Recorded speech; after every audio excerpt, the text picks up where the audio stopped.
Ration card ఉన్న వాళ్లకు 200 యూనిట్ల వరకు తొందరలోనే ఉచిత కరెంటు మీ ఇంటికి ఇచ్చే బాధ్యత, మీ కుటుంబాలను ఆదుకునే బాధ్యత మన ప్రభుత్వం తీసుకుంటుంది, పేదల ప్రభుత్వం తీసుకుంటుంది.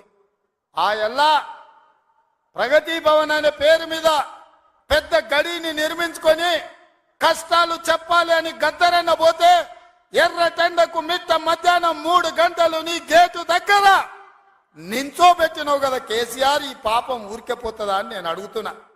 అందుకే కదా పార్టీని మొన్న జరిగిన ఎన్నికలలో బొక్కలు ఇరగొట్టి బోర్ల బొక్కలేసి గుణపాఠం చెప్పిండ్రు.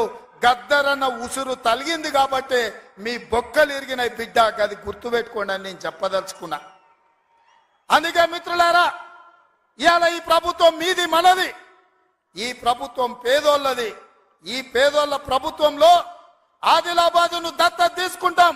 తప్పకుండా తుమ్మిడేటి దగ్గర ఉత్తమ్ కుమార్ రెడ్డి గారి అనుమతితోని సాగునీటి ప్రాజెక్టును కడతాం, కుప్టి ప్రాజెక్టును కడతాం, సబర్మతి ప్రాజెక్టును కడతాం, కడెం ప్రాజెక్టును రిపేర్ చేస్తాం.